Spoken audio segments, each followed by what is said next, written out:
Salah satu akar ketidakbahagiaan adalah ketika kita mulai membandingkan diri kita dengan orang lain. Udah deh, nggak bahagia deh. Ntar adu nasib yang ada. Jadi berhenti, kemudian jangan membandingkan diri karena kita punya jalur sendiri. Seperti itulah. Jangan berusaha. Hidup ini kan bukan perlombaan. Masing-masing dari kita kan punya jalur hidupnya. Jadi di kantor juga gitu. Karir tuh banyak kok jalurnya. Nggak semua harus menuju karir yang sama. Nggak semua orang juga harus jadi direktur. Nggak semua orang juga harus jadi menteri. Nggak semua orang. Jadi kita lakukan itu sesuai dengan jalur kita. Saya tuh sangat suka sama Surya Insomnia. Ada yang tahu tidak Surya Insomnia? Iya, tahu. Surya Insomnia itu adalah konsep dari filosofi bambu yang paling tepat. Jadi kalau kita baca buku, ada buku judulnya Filosofi Bambu. Jadi bambu itu, kalau tidak salah ya, nanti dikoreksi. 5 tahun pertamanya dia hidup di dunia itu, dia ke atas cuman kayak 10 cm, 7 cm ke atas. Setiap tahun. Nanti setelah usia 5 tahun, baru 1 tahun langsung 3 meter, 4 meter langsung begitu. Apa yang terjadi nih? Ternyata bambu di 5 tahun pertama, dia tidak fokus tumbuh ke atas, dia tumbuh ke bawah. Dia perbagus fondasinya, dia kasih tanam ke dalam, supaya kalau saya tinggi nanti tidak jatuh. Nah itu kali. Ini saya lihat di Surya Insomnia. Kita tidak pernah lihat ya orang ini di usia 30 tahun. Di mana sih Surya Insomnia ini? Selama ini tuh. Tapi kan dia isi terus itu untuk fondasi bawahnya. Hotel, gedung itu semakin tinggi itu mesti fondasinya semakin dalam. Kenapa? Supaya tidak jatuh. Itu yang sepertinya Surya Insomnia lakukan. Dia fokus kepada prosesnya. Kalau dia di radio, profesional sebagai radio. Kalau dia MC, profesional sebagai MC. Knowledge-nya diisi hari-hari sampai hari itu datang sebagai salah satu yang punya acara di TV misalkan. Dia menjadi pribadi yang sangat matang. Jadi muncul pertama kali di TV langsung matang. Sampai sekarang acara apa sih yang tidak ada Surya Insomnia? Dia mulu. Satu hari 1% kalau buku Atomic Habit itu 1%. Hari ini kau belajar kunci C, besok belajar kunci C lagi. Itu kau tidak sedang rugi, kamu sedang upgrade. Berarti kamu belajar konsistensi. Jadi berkembang tidak mesti pindah sebenarnya. Tapi lebih siaga, lebih tebal itu berkembang juga. Itu dia Bang. Hidup kita sampai saat ini adalah kumpulan dari husnuzon kita. Kumpulan dari pikiran-pikiran positif kita kepada Allah Subhanahu wa taala yang kemudian dibarengi dengan doa-doa dari orang tua, doa-doa dari orang yang kita sayangi, doa-doa dari kita sendiri. Itu yang membuat kita sampai kita ada di meja ini sekarang. Tadi kebaikan itu jarang sekali terjadi dalam waktu instan. Dia pasti sudah berlatih, dia pasti sudah posting. Orang bisa 1 juta subscriber itu kan mulainya juga dari 10, 50, nggak bisa dalam satu malam 1 juta subscriber itu kan. Tetapi sebuah proses konsisten yang dilakukan. Ya kerja juga begitu di kantor. Nggak bisa lo tiba-tiba jadi direktur. Baru datang sekarang besok minta pangkat jadi direktur gitu kan. Ya kira-kira tuh. Kalau perusahaan sendiri ya mungkin bisa ya. Kuantitas melahirkan kualitas. Dan nggak ada orang yang bagus ketika memulai, tapi nggak ada orang yang jelek ketika udah 1000 kali mencoba. Betul. Dan sukses itu tidak diisi sama orang-orang yang hanya mahir dalam satu bidang. Sukses itu diisi sama orang-orang yang lebih duluan berjumpa dengan kesalahan dan belajar karenanya. Setiap orang sukses yang saya kenal itu mesti dia lebih duluan daripada saya mengenal salah dan belajar karenanya tuh. Gagal itu lebih baik daripada menyerah. Berbeda tuh. Kau bikin sesuatu mencoba, gagal lebih baik daripada menyerah. Menyerah belum ada cobanya. Kan berhasil itu siklusnya kan sederhana. Coba gagal, coba lagi gagal, coba lagi gagal, coba baru sukses. Panjang. Sukses itu panjang, perjalanan panjang. Kau sudah gagal dari jangan saya coba deh. Kapan salahnya? Jadi sukses tidak diisi sama orang yang hanya mahir di satu bidang. Sukses diisi sama orang-orang yang jatah gagalnya sudah habis. Sekali lagi takdir itu bisa disebut takdir ketika sudah dijalani. Jadi kita tuh tidak pernah bisa mendahului takdir dengan angan-angan, kemampuan, pengetahuan kita yang terbatas ini. Jadi jangan pernah menghakimi sesuatu sebelum itu terjadi. Oleh karena itu kita harus positive thinking terus.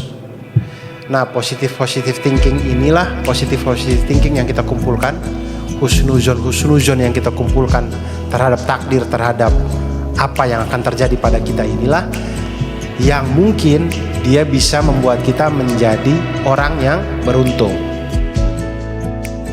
Allah Subhanahu wa taala itu pengetahuannya itu luar biasa, tidak terbatas gitu. Dan Allah itu zat yang mendesain, membuat skenario hidup kita gitu.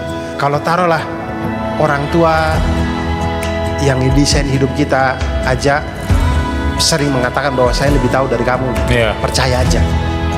Dan kita mendapati bahwa apa yang direncanakan orang tua itu ternyata baik. Iya. Walaupun jawabannya nggak pada waktu itu, mungkin butuh waktu. Betul. Nah, orang tua yang sama-sama terbatasnya dengan kita aja bisa bilang kalau saya lebih tahu dari kamu dan saya tahu jalan hidup kamu lebih baik kalau begini. Apalagi Allah Subhanahu wa taala gitu. Yang pengetahuannya tidak terbatas. Itulah kenapa kita butuh untuk selalu husnuzon, selalu berpikir positif tentang apa-apa yang belum terjadi pada kita. Ada salah satu petani yang kudanya hilang. Kudanya hilang, tak kemana 1, 2, 3 hari, kemudian ada tetangga pada datang kayak, mungkin kamu sial sekali gitu. Tiba-tiba besoknya kuda datang dengan 10 ekor kuda lain. Dia ajak teman-temannya. Iya, ini kesialan versi mereka, tapi bisa jadi ini keberuntungan. Tapi bapak itu nggak langsung senang gitu. Bisa jadi ini kesialan.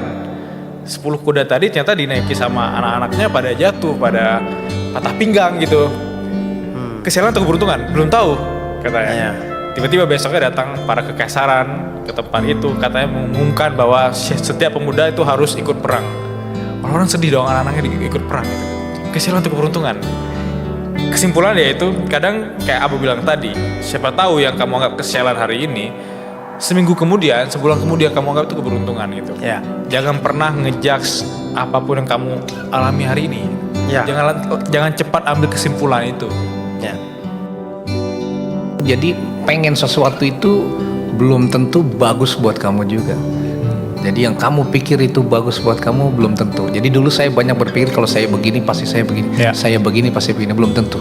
Itu kisah Python ya, kisah yang dia minta, dia pengen naik kereta kencana, kereta kuda alam semesta kan, minta sama bapaknya dewa bapaknya itu kan dewa kan, dia bapaknya dewa yang mengatur alam semesta. Kemudian dia lagi ketemu sama teman-temannya, dia pengen menunjukkan ke teman-temannya kalau gue anak dewa gitu kan. Pinjem dong pak kereta kencananya untuk mengatur alam semesta. Kata bapaknya jangan, kamu belum sanggup katakan. Enggak, sebentar doang buat nunjukin. Nah dia naiklah ke situ kan. Kemudian dia kereta kencana diatur alam semesta, ternyata dia nggak sanggup. Akhirnya terjadi kekacauan alam semesta. Itu kisah di Harari menulis tentang itu. Kemudian juga Sorcerer's Apprentice itu kan ada kan yang dia minta begitu dikasih ini dia main-main ternyata nggak bisa kendalikan. Jadi be careful what you wish for. Jangan pikir kamu minta suatu jabatan. Jadi jangan pernah kamu minta suatu jabatan, jangan pernah kamu minta suatu posisi yang kamu belum tentu sanggup. Karena belum tentu kamu berkah di sana. Banyak sekali cerita-cerita orang minta jabatan and at the end yang terjadi kan nggak bagus juga kan. Nah ini salah satu kita harus hati-hati tadi. Ya be careful what you wish for, itu salah satu. Jadi anak-anak muda 25 tahun ketika saya kirim surat, ya nggak usah minta-minta lah. Jangan minta-minta jabatan. Udah itu amanah, lakukan. Tapi kalau kamu melakukan punya apa yang bisa kamu lakukan terbaik ya kamu lakukan. Kalau diberi amanah kamu kerjakan. Tapi jangan, gue minta ini dong, gue minta ini. Be careful. Ciri-ciri doa kita tidak terwujud adalah kau cuma minta, kau tidak persiapkan mentalmu untuk jika itu terjadi. Itu doa tidak terwujud itu bukan salah Allah, salah kau. Mentalmu belum siap. Misal, ya Allah kasihkan saya istri sekarang, pasti terwujud. Tidak mungkin dikasih tapi kalau mentalmu belum siap. Jadi tugas kita itu adalah satu minta, kemudian persiapkan hari itu. Persiapkan. Misalnya punya cita-cita apa sih? Punya apalah, mental kita itu mesti sudah siap ke situ. Jadi minta penting, tapi siapkan mental juga untuk itu terjadi, ya penting juga. Itu berusaha maksudnya kan? Iya. Minta tanpa usaha juga ya kurang juga tuh. Saya punya teman Prilly Latukonsina. Itu orang satu Instagram story, kalau kita sebut itu satu kali saya syuting. Kita berpikir enak banget ya. Prilly satu kali story segitu puluhan juta, enak banget ya. Orang berpikir sukses itu tempat yang enak. Padahal seburuk-buruk tempat itu adalah sukses. Saya tahu dari mana coba, saya syuting sama dia. Dia datang paling pagi daripada kami. Dia baca skrip, belum bertegur sapa, baca skrip, pelajari, dia coret, dia baca ulang, dia ulangi, dia baca ulang. Kemudian pulang paling lama. Saya lihat, pantas saya miskin. Oh ternyata sukses itu bukan tempat yang nyaman. Kenapa bukan saya yang sukses? Karena saya pasti tidak pantas ada di posisi itu. Tapi bedanya orang gagal dan orang sukses itu berdamai dengan ketidaknyamanannya. Dan aku juga percaya bang, kalau keberuntungan itu harus dijemput. Let's say abang itu nggak merantau ke Malang, abang itu nggak menjemput keberuntungan dengan datang open mic pertama gitu, maka keberuntungan yang abang alami hari ini itu bisa jadi nggak ada. Tapi karena abang udah berani menjemput bola, keberuntungan itu justru udah hampiri. Baik tadi kita tuh langsung berpikir bahwa oke, ini takdirnya aku harus jadi guru seperti abang tadi gitu kan. Tidak ada keberuntungan untuk menggali kesempatan baru. Itu yang aku percaya dari keberuntungan sih. Ketapel, atau ketapel tidak? Ketapel itu bisa kencang ke depan kalau semakin kita tarik jauh ke belakang. Ketapel itu kalau kita tarik ke belakang kan nganggur nih ceritanya. Nganggur sedih, bapak meninggal, semakin jauh ditarik di belakang. Kalau kita lepas ini, kencang jalan ke depan. Jadi nganggurmu ini anggap dia sebagai fase ketapel lagi ditarik tadi itu. Ditarik, isi. Karena jangan sampai lepas ini sembarang dia kena.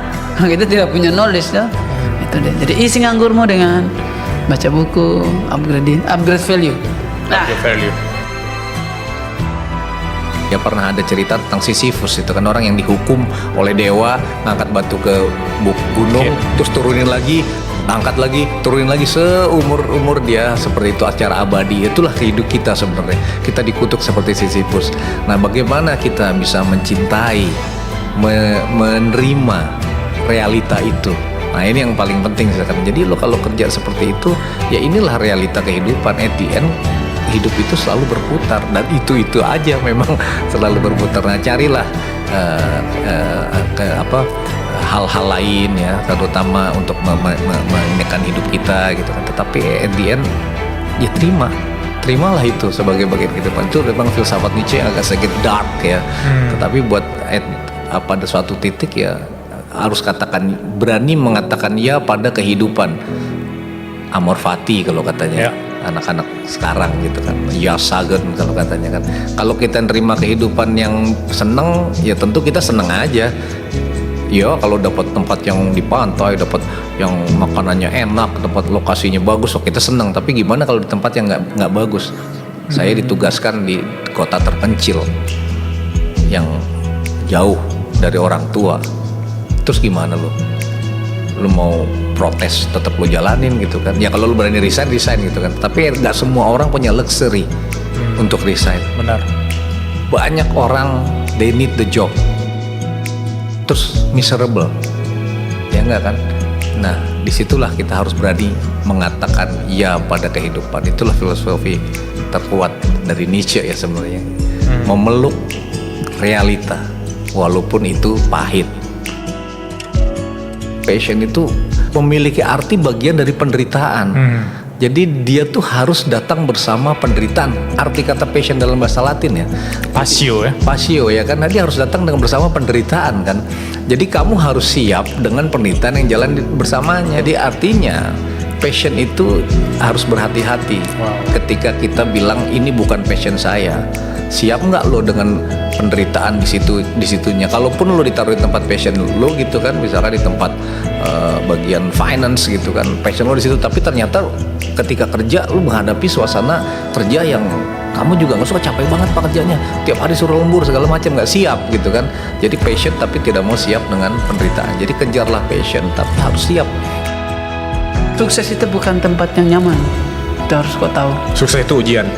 Sukses itu adalah seburuk-buruk tempat yang pernah ada. Sukses itu setidak nyamannya tempat yang pernah ada. Cuman orang sukses bedanya dengan orang gagal adalah orang sukses rajin berdamai dengan ketidaknyamanan.